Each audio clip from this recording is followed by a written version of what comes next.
Hey guys, welcome back to Harry Howard Talks. I am Harry Howard, and we have this amazing doctor here, Dr. Venus Nicolino, aka Dr. V, which is what people refer to as, and she has an MA and a PhD, and she is skilled at combining humor with hard science. Wow, that is the best opening ever. I need to take you with me so you can introduce me. And you're like the fifth guest that has said, can I take you with me? Wow. I talked to Apple. You're on a roll. We're starting the iHarry. Oh my God, I love that. iHarry. Yeah. Portable. That's amazing. And you're a doctor of clinical psychology. I am. Which is not an easy thing to achieve, I'm sure, is years of schooling. Yeah, I mean, I think more than the education is really the experience.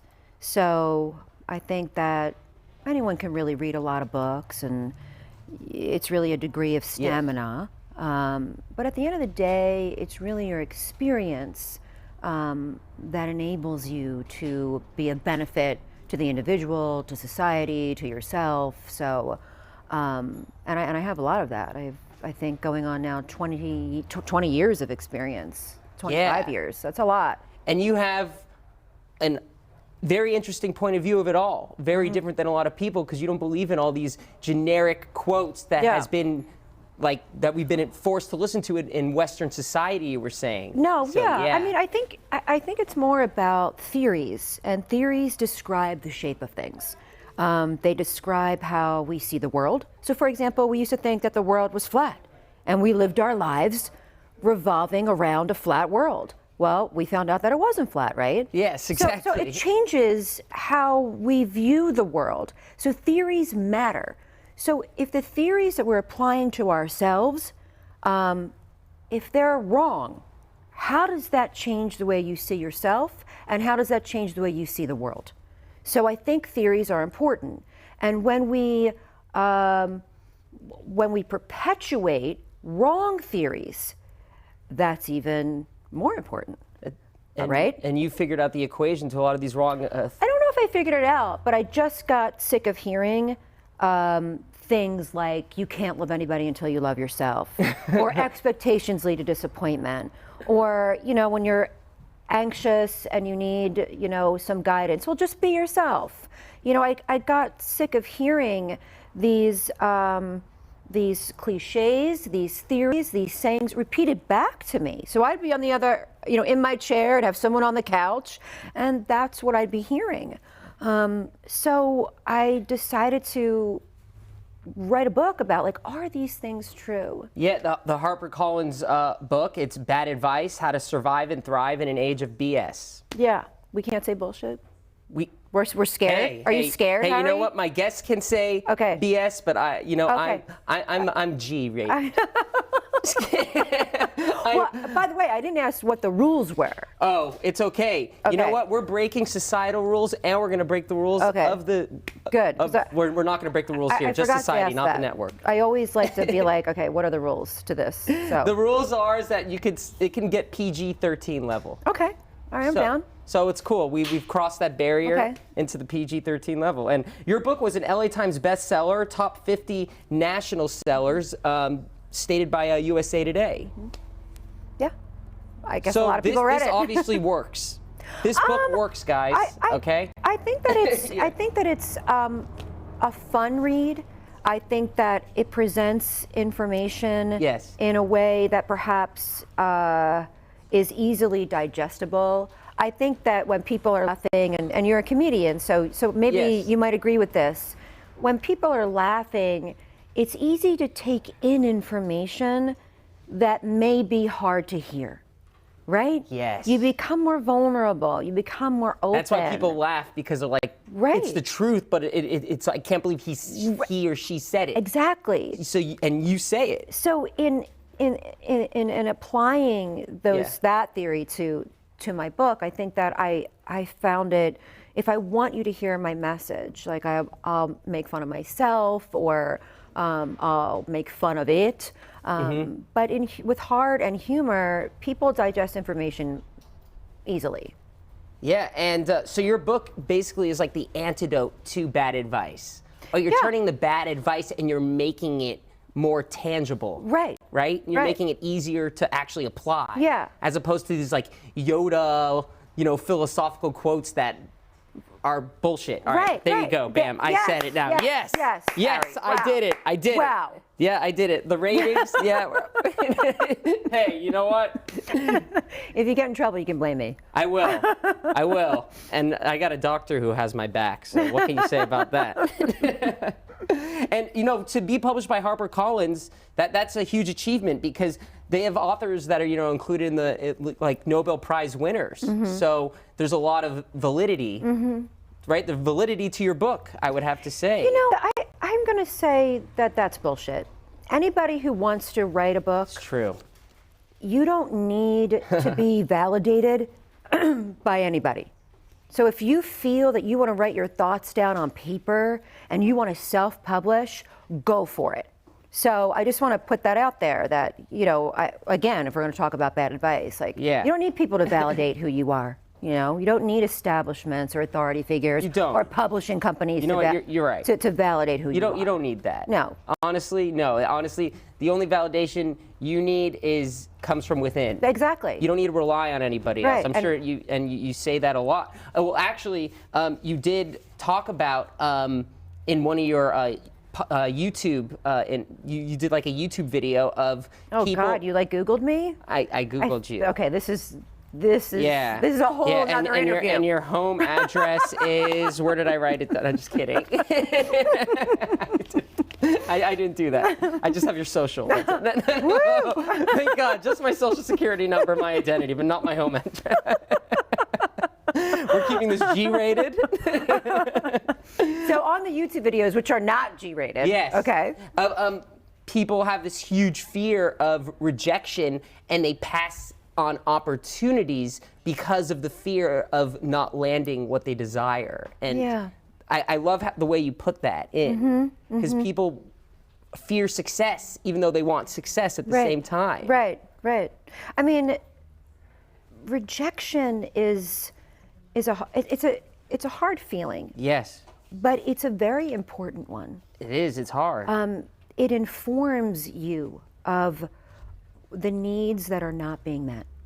And that's a really important conversation to have with yourself. I mean, look, Harry, the bottom line is people, they're not going to the self-help section to hear negative things about themselves. People go to the self-help section looking to be validated. But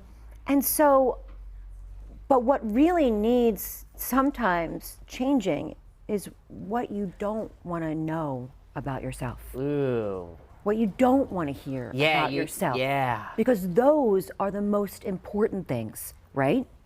So yes, it's good to be validated and have people love you and have you care for yourself and vigilant self-care. But it's also incredibly important to know yourself in a way that maybe is hard to hear. So rejection may ask you some of those questions that you don't want to hear. You know what I mean? If you're a narcissistic asshole and people are rejecting you because of that, you should know that about yourself. Yeah. You know what I mean? So I agree. There's so much information and opportunity to be taken in to all that we feel. No, know? exactly. Yeah. Wow. Hey, you said it best. You have an Italian mom and a Philly dad. And, Yes. And I think that's a core because you're not afraid to speak your mind. Yeah. You know what? I don't know what the cultures are like, but I do know. I'm from a Jewish family, and we have a household where it's kind of loud, and there's people always sharing their opinion. Yeah. So I mean, you're the classy version of Italians. You know what I mean? I grew up in a super blue collar, low income neighborhood, and my mom was really the original teen mom OG. I mean, she and my father were married by 17. She had me and my sister. They've been married forever. They went on to have 3 other kids, so I'm one of 5. We shared one bathroom. My mother never even went to high school. Wow. My father's an auto mechanic and has been that for his whole life. And so, I come from, at least I would want this to be true about myself. And if it ever wasn't, I would want someone to tell me. that I feel that I come from a very salt of the earth place. Like, I will love you, I will tell you like it is, though.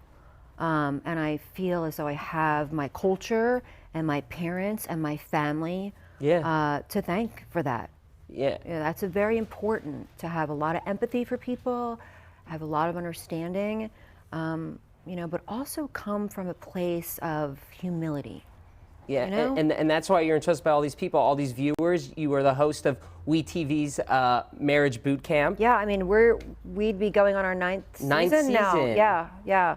13 seasons of the show, me hosting it for 9. High-profile people, they want to go to you. I mean, we all know that these actors, they all have health insurance, and they can see any doctor they want. Yeah. But you, like you said, you tell it like it is. Yeah, I mean, I think some of the more important things about that show is that I can't tell you how many times people, forget about the celebrities, but how many times, the above average person, the average person, the non-celebrity, approaches me and tells me how much that show has helped them.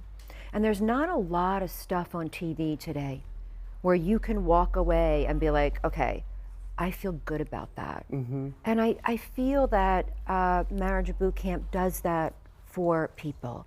People tell me all day that they learn better communication skills with their partner, that they watch the show. So even though it's celebrity oriented, it's incredibly relatable. Relatable. Oh yeah, definitely. Because I mean, all couples go through the same BS. Yeah. Yeah, they all go through the same stuff. And so you got your doctorate at the California School of Professional Psychology. That sounds like the school to get a psychology degree. Well, it just sounds like a... What I love about that particular university is that it's only dedicated to psychology. So you would walk into the library and all the books revolved around psychology, very unlike my master's and my undergrad at NYU, where you'd walk into the library and you were just overcome with books. So it's a little bit of a different experience, and that was years ago. Yeah, and so I just want to list what you've been featured on. You've been featured on The Real Housewives of New Jersey, Millionaire Matchmaker, Steve Harvey, Dr. Oz Show, Rachel Ray, and The Real. I'm probably missing like 20 others, but you've wow. Good for you. I mean, look. It's cool. And now I'm here with you. How amazing. Oh, and now you're on Harry Howard Talks. Come on. I mean, there's Dr. Oz and then there's Harry Howard. I know. Bachelor's degree, Harry Howard. I mean, right look, there. it's probably one of the, we talked about this earlier, it's probably one of the better degrees to have. It is. You become I'm like a a Bachelor very of the Arts. a well-rounded individual. Oh yeah, I studied Freud and all different forms of psychology. Like the mirror stage. All that. You know what I'm talking about? No. Do I sound? Okay. No, I do know what you're talking about. Yeah. What was your favorite? I find the mirror stage to be interesting when you start to realize that you have that you're conscious and that you're in control of your body, and the mirror is just a reflection of you. It isn't you, and that's what babies eventually learn. That's what I studied in my film program, actually. Yeah. You might even love drama therapy, which would be, I believe the founder of that, last name Moreno, Dr. Moreno. You might really love that, where people come in and they speak for you. It's really interesting and fascinating form of therapy. Well, I think this will be my best form of therapy, to be honest. Try that first. Yeah, I'm going to try that first. If that doesn't work, move into drama therapy. No, but everybody could use some relationship advice. I mean, I'm single on Facebook. Like my status says Facebook is single. So this will help change. But what are you really? I mean. I'm single. Oh, okay. Yeah, I am. What do you attribute that to? Maybe I was a little sheltered growing up. And my mom was there for me. Maybe a little too much. Maybe I could have had a little more independence. I feel like that would have helped. How does that affect your dating life today? Maybe I could be less reliant on the other person to be happy. Oh, I feel like maybe I give too much. You forget about yourself. I do. There's the mirror stage. I still haven't gotten past that. You see that? Yeah, but And so what happens when you Yeah. forget about yourself in these relationships? Like what ends up happening? I just think about them too much instead of thinking about myself. I would just care about how they think and how they feel, and I feel like I should think about happiness comes from within, and I feel like I rely on my partners to be happy. So Well, happiness also can be co-created, much like love, much like confidence. We co-create that with one another. Humans help us feel things. That's the whole point.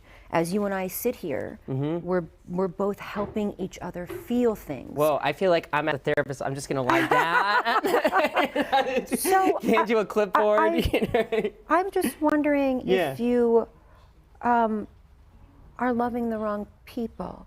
I think that's partially it. I feel like I go after people who are unavailable, and I need to start going for the people who are available.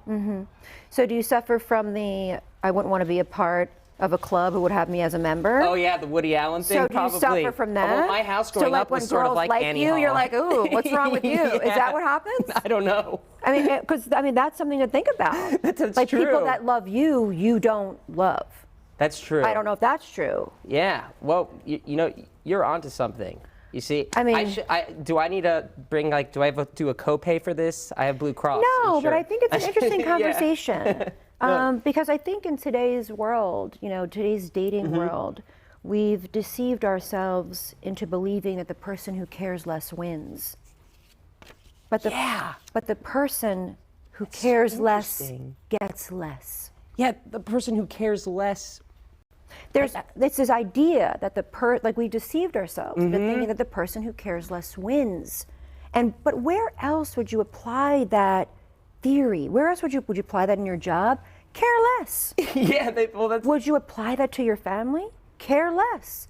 So I don't understand why we're applying this theory to our relationships, that the person who cares less wins. And so I'm hearing you tell me that you're a person who cares Yes. and cares more.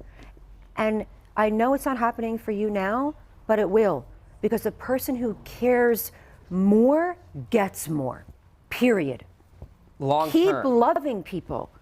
Keep leaning into everything that you feel. And if those bitches can't embrace that, good riddance. Good. You know what? I'm glad they dumped me. I am too. Right? I am too. Thank God. I am too. Plus, my broken heart has only made me stronger. Well, I mean, the heart is an interesting thing. I mean, Yes. it's the only thing that does in the body that actually does break, but ends Mm-hmm. up getting stronger. And there's a difference between getting stronger and getting harder. So did it harden your heart or did it strengthen your heart? There's a difference between that. See, this is why you're so good at this, because you literally make it so much easier to understand these concepts because they're so generic in the way people say them. Mm-hmm. You say it in a realistic, easier to understand version of it. I hope so. I mean, the viewers out there could be like, what the hell is this woman talking Well, you have a lot of viewers. You're on TV. Thank you. So national viewers, I'm sure they're going up to you and thanking you. And now I'm thanking you too. Oh, you're the best. Especially for the book. I'm gonna get reading on that. I think you'll really like it. I mean, you have a great sense of humor. Yeah. So I think that you'll get a lot of my jokes. Yeah. Yeah. Well, that's perfect. Yeah. No, I get you. You understand the whole Annie Hall. We both understand Oh, the whole yeah. Annie Hall Yeah. thing.